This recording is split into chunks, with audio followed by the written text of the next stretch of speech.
Hello there. There we go. So now we're going to talk ourselves some Piaget, some cognitive development. Very, very cool stuff.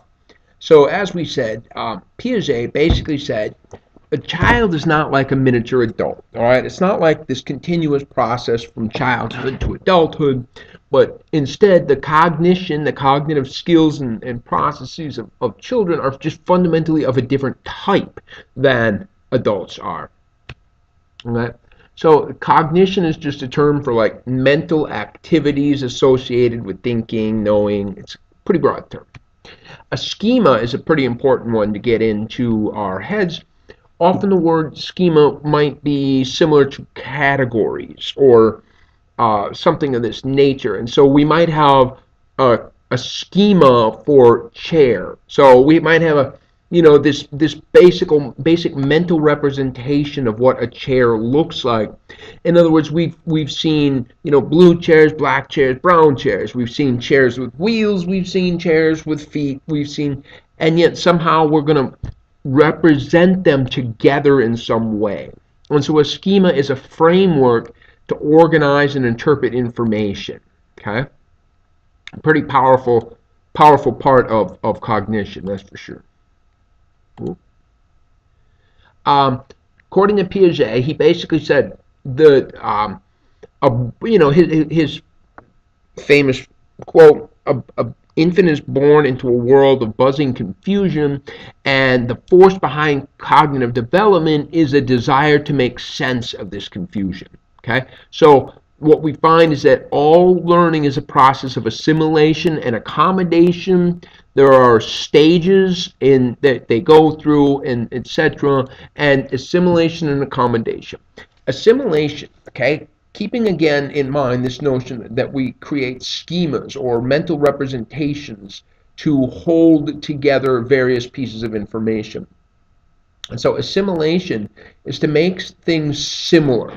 That is, you will have an existing cognitive schema, and you have a cognitive schema of chairs. Got it. And so now you find a new chair, one you've never seen before. It's brown, it's made out of wood, and it's got a weird back. And so you say, aha, now my concept of chair needs to include another component. So I'm going to expand my schema. I'm going to modify it to fit in this new thing.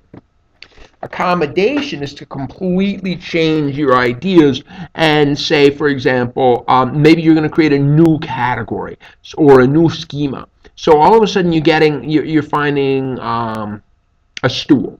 You never saw a stool before. And so you're going to say, well, it shares some similarities with my existing schema of chair, but there seems to be enough things different that this thing does in fact belong in a new schema. So to accommodate is to change the schema to adapt to new information. Okay, cool. So here's a cute example. Gabriella has learned the schema for cow from picture books, right? She's got these pictures of cows. She goes to the zoo. She sees this animal here, and she goes, cow. Right? She's trying to assimilate. She's trying to broaden up this schema of cow. But her mother goes, no, no, no, no, no, no, no. That's a moose. Oh, so Gabriella says, okay. So I can't assimilate that information into my existing schema cow. I need to accommodate this new piece of information and create a new schema to adjust for it. And so according to Piaget, the stages of cognitive development begin with the sensorimotor stage. And at the sensorimotor stage, it's called sensorimotor because all cognitive functioning comes in through the sense organs or the touch, okay? Sensorimotor.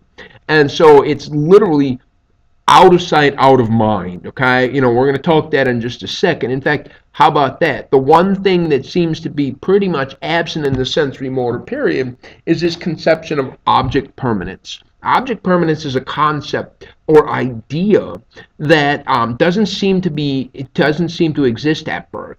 And you see this girl right here, she definitely has figured out object permanence, because you see there's a little lamb. She likes a lamb. They cover it up with a cloth. She says, guess what, even though the cloth is there, I know that the little lamb is there. Okay, and so it's really quite a powerful thing. The idea being you're starting to show elements of cognition that are outside of direct sensory or motor awareness or input. Okay, so this is pretty powerful thing, this object permanence, because you're starting to show cognition about things that are not currently present. In the second stage, between 2 and 6, and I mean these are really rough ages. Okay, I'm not gonna give these ages, but it's language use, because language is a powerful cognitive tool that allows us to mentally represent information that's no longer present. You're able to think about things that aren't even in the room anymore. Okay, but yet still time is a real tricky thing. Like it says in this corner here, when my son was 3, yesterday meant any day that's not today, right? There was just no sense that there could be a larger past or a shorter past or anything like that. And so clearly at this point, thinking can become more symbolic. So in the sensorimotor stage, if you have a Barbie doll and a Ken doll, they're exactly the same, right? Because they don't have a mental representation. They're just something cool that I can chew on, right? And there goes Barbie's head. But at the preoperational stage, Barbie and Ken can be represented as different items. Okay? They can represent what their symbolical representation. Eventually, that makes sense. All right. The preoperational thinkers are very, very concrete. There's no abstract animistic thinking. That is to say that in non-living objects have living characteristics. There is no theory of mind here yet. That is to say, children are thinking very, very egocentrically. An egocentric thinker is one that cannot put themselves in another's point of view. Like, there can really be no such thing as empathy for a preoperational child. And so if you're trying to work with a 2-year-old or a 3-year-old that steals the toys from another child and say, how do you think you would feel if Johnny stole a toy from you? And it was like, I don't think I can understand this. What are you talking about, right? I can't understand Johnny, so why are you asking me to, all right? So later on, they're going to develop a theory of mind, and that is going to be another huge cognitive milestone. And by the way, theory of mind is, that, as I say, theory of mind is going to be this idea that you can understand another person's perspective. This is going to be a critical thing, not just for cognitive development, but it's going to become all of a sudden essential for social development, essential for moral development. Okay? There it is. Egocentrism, theory of mind, autism. Yeah, autism is a developmental disorder which seems to be often like a lack of theory of mind or an inability to see the world from another's point of view. Now, from a biological perspective, it seems to be that this theory of mind really emerges from the work of the mirror neuron system. The mirror neuron system is an interesting area that is activated when we watch somebody else perform an action. Okay, it's an area of our brain that allows us to see the world in another way. And children with autism never really seem to understand this idea. It just never clicks with them.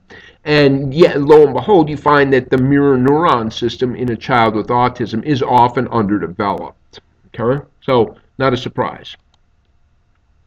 So, in the third stage, concrete operational stage, what happens is children can start to think abstractly a little bit. They can manipulate objects in their mind without it having to be present at the moment anymore. And so one of the key characteristics, cognitive skills that emerges at the beginning of the concrete operational phase is conservation. And here is a child that's clearly failing at a conservation test. See, which of these two flasks, I don't know, I can't remember chemistry class. Which two of these flasks has more liquid? And the kid's like, what? They're the same. What are you talking about? And then she flips it upside down, and you see the kid now all of a sudden points to this one because, the liquid level is higher. And so it was like, okay, kid, let's think that one out a little bit. Okay? So it is at this third stage, concrete operational, that this can emerge. And then finally, in the formal operational stage, we find that we can have abstract thinking. There's some real problems with Piaget's model. He comes up with these ages, and they're clearly not right.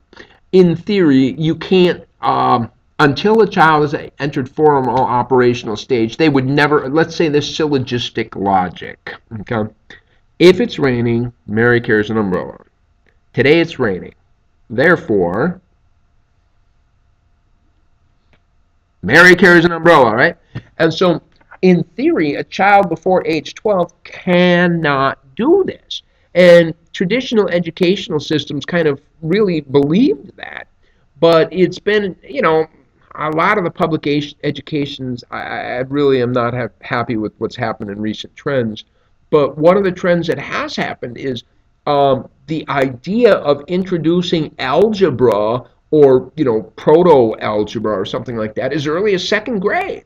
And children can do this if presented in the proper fashion. And so this abstract logic and thinking isn't just something that emerges as maturation was. We talked about that word before. It doesn't just emerge from maturation, but clearly it is a learned skill. Okay, it really is. And so all of a sudden, once you have this formal operational stage, you can consider different possibilities, different perspective, different points of view. Doesn't that sound like the core of empathy, the core of morality, the core of social development? Yes, it is. Okay? And so in a nutshell, we've got our different stages: sensorimotor, preoperational, concrete, and formal operational, and some of the different phenomena that are very important parts of them right there. Okay, so I'm stopping with that, and I'll pick it up again in a bit, and we'll talk social development. All right, ta-ta for now.